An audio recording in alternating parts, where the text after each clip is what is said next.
Иә, Балауса ханым, шықтық, сөйлестік. Мен ойлағам ғой енді сол кезде айтты ғой енді болды көрсетемін, дәлелдеймін деген әңгімемен кеттік қой негізі.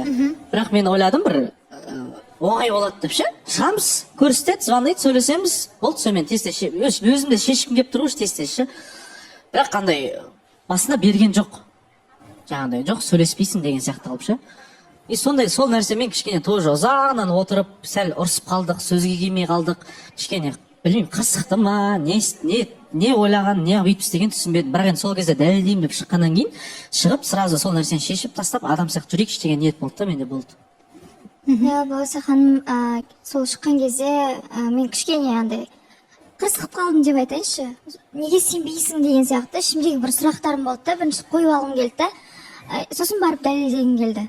Сұрақтарым болғаннан кейін қойдым деген сияқты. Одан кейін сөйлестік, біраз уақыт жаңа айта кеткендей сөйлесіп алғаннан кейін сөйлестірдім, одан кейін сөйлестірдім. Сөйлестірдіңіз? Иә. Айтты, өзінікін айтты, дос балам кәдімгідей. Вот осылай барлығы қалай бар, солай барлығын айтып берді. Болды.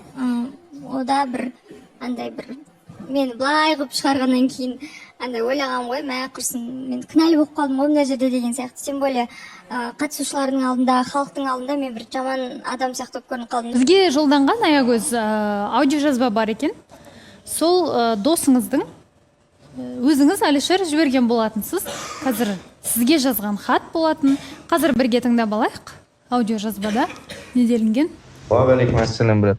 Жалпы Аягөз группаласым болып келеді ғой, брат. Ондай артық арам оймен жазбаған болатын. Екеуміз дос болып араласамыз.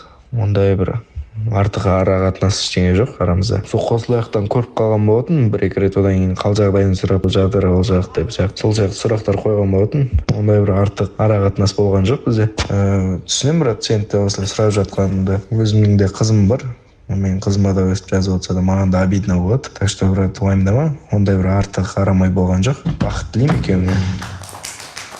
Деп Аягөз дәлелдеп бердіңіз. Иә, дәлелдеп бердім. Содан кейін өзі де біртүрлі болып қалды, бір ұялып қалғандай болып қалды кішкене. Ал, Алишер қалай болды, ұялдыңыз ба? Ұялған. Жоқ, неге ұяламын мен? Енді сен енді жоқ, шынымен ғой, енді болған нәрсе болғаннан кейін палео мысалы, білмеймін, менің ойымша қызда, ұлда кім болсын, кім болмасын, өзін жақсы көретін адам сондай дүние болғаннан кейін палео дәлелден кейін ғана сен успокоиться етесің ғой. Ұрыспаңыздаршы. Сіздер ұрысып, біздің берекетіміз. Қызық айтайын ба? Мен бар ғой, білмеймін, енді сол ситуацияны шешіп алдық, бәрі жақсы, күшті, одан кейін күліп ойнап жүрміз ғой. 2 сағат өткеннен кейін телеграмдан тағы біреу жазып тұр ғой. Шынымен айтамын. Мен қасымда жүргеннен кейін көрдім, айды өзі де бүйтіп удовлетворение. Не деп? В общем, сондай келеді ғой. Сондай келеді, хабарлама, иә, рахмет Әділжан Мәшин. Сондай келеді, айтамаймын мен орысша.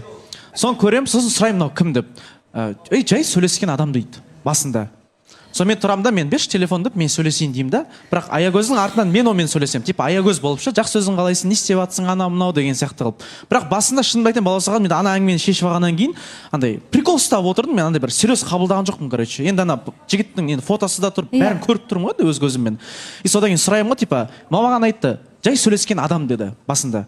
Бірақ ана жігіттен сұраймын, сен негізі екеуміз қандай не болып еді деп айтып, бірдеңе қылып сұраймын, бұл тұрады, екеуміз жүрдік қой, ұмытып қалдым ба не деген сияқты әңгіме айтылады. Сосын сол моментте Ой, Аягөз, сіздің бір тұзыңыз